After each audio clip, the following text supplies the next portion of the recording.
Good morning विद्यार्थी मित्र हो. आज आपण M4 म्हणजेच minor subject principles and practice of cooperation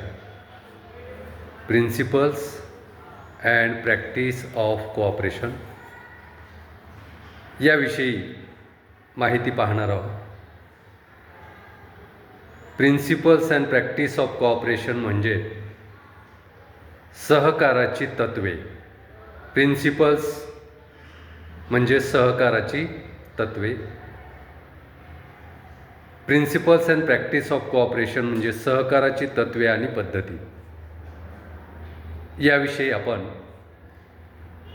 माहिती घेणार आहोत, अध्ययन करणार आहोत. तर या पेपरचं अध्ययन करीत असताना आपण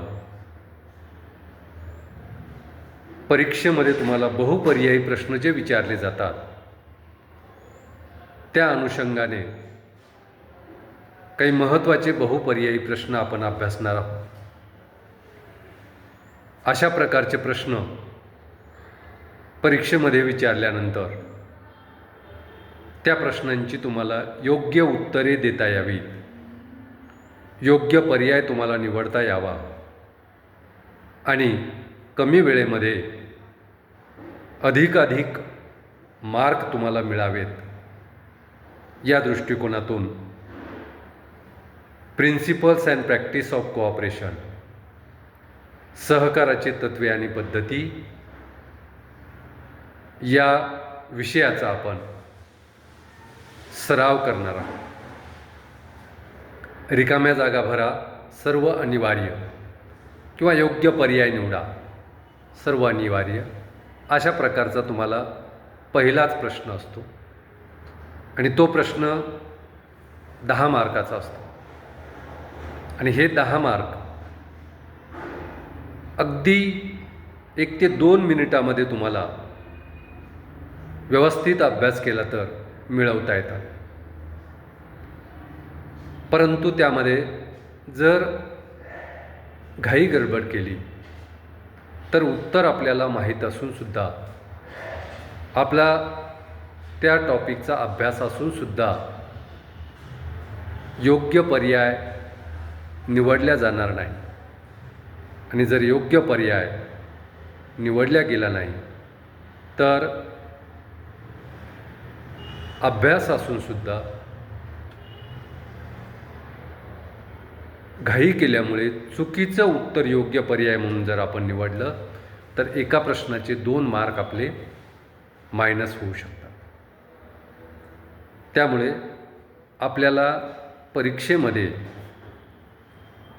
सहकाराची तत्त्वे आणि पद्धती principles and practice of cooperation या पेपरमध्ये अधिकाधिक मार्क मिळविण्यासाठी आणि कमी वेळेमध्ये मार्क मिळविण्यासाठी हे योग्य ते सराव करून घेणं आवश्यक आहे. तर आपण पहिला प्रश्न घेऊया.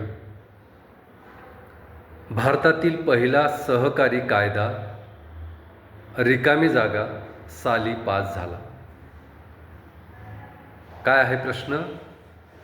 भारतातील पहिला सहकारी कायदा रिकामी जागा साली पास झाला. म्हणजे भारतातला पहिला सहकारी कायदा कोणत्या वर्षी पास झाला ते वर्ष आपल्याला या ठिकाणी योग्य पर्याय म्हणून निवडायचा आहे. अ पर्याय आहे 1904, ब पर्याय आहे 1912, क पर्याय आहे 1947 आणि ड पर्याय आहे 1951. तर या 4 पर्यायापैकी अ, ब, क आणि ड हे जे 4 पर्याय दिलेले आहेत त्यापैकी भारतातील पहिला सहकारी कायदा कोणत्या साली पास झाला, कोणत्या वर्षी पास झाला, तर त्याचं योग्य उत्तर पर्याय अ आहे 1904. स्वातंत्र्यपूर्व काळात भारतातील पहिला सहकारी कायदा पास झाला होता. त्यामुळे पहिला पर्याय जो आहे 1904 हा योग्य पर्याय आहे. दुसरा पर्याय आहे 1912.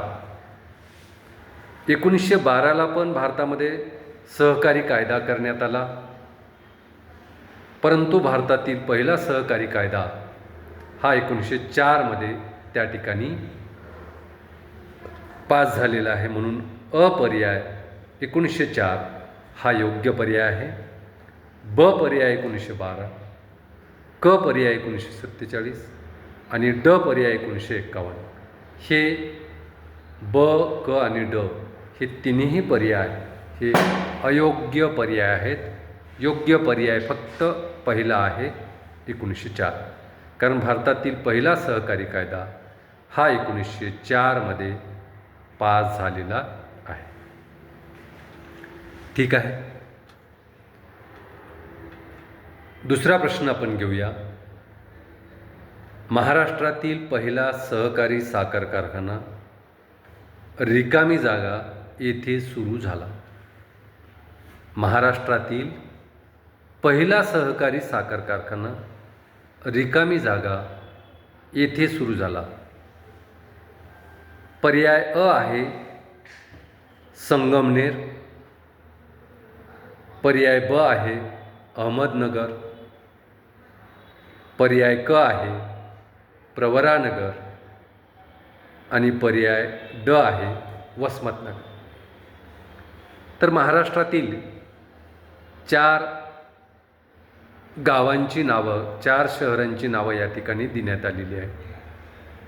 4 ठिकाणांची नावं देण्यात आलेली आहे. महाराष्ट्रातील पहिला सहकारी साखर कारखाना रिकामी जागा येथे सुरू झाला. तर कुठे सुरू झाला? अ संगमनेरला सुरू झाला का? नाही. म्हणून अ पर्याय हा अयोग्य आहे. ब पर्याय अहमदनगर. अहमदनगरमध्ये महाराष्ट्रातील पहिला सहकारी साखर कारखाना सुरू झाला का? तर अहमदनगर या शहरामध्ये सुरू झालेला नाही. त्यानंतर क आहे प्रवरानगर. तर महाराष्ट्रातील पहिला सहकारी साखर कारखाना प्रवरानगर येथे सुरू झालेला आहे. म्हणून क पर्याय हा योग्य पर्याय आहे. अहमदनगर जिल्ह्यातील प्रवरानगर लोणी या ठिकाणी महाराष्ट्रातील पहिला सहकारी साखर कारखाना सुरू झालेला आहे. म्हणून क पर्याय हा योग्य पर्याय आहे. आणि ड पर्याय काय होता? वसमतनगर. तर वसमतनगर या ठिकाणी सुद्धा महाराष्ट्रातील पहिला सहकारी साखर कारखाना सुरू झालेला नाही. म्हणून पर्याय क प्रवरानगर हा योग्य पर्याय आहे. कारण महाराष्ट्रातील पहिला सहकारी साखर कारखाना हा प्रवरानगर येथे सुरू झाला होता. म्हणून क पर्याय प्रवरानगर हा योग्य पर्याय आहे. आणि अ संगमनेर, ब अहमदनगर.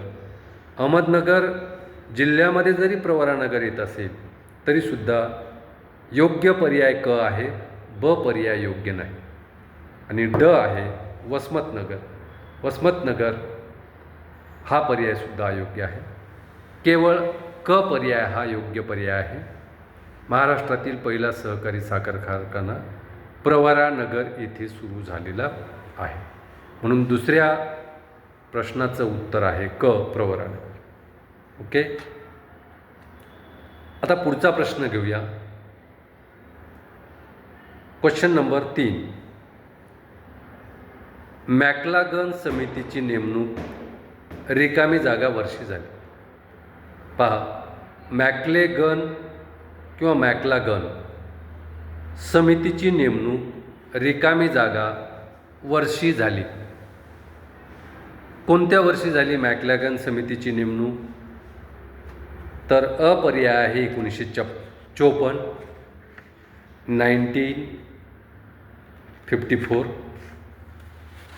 त्यानंतर ब पर्याय आहे 1964, 1964.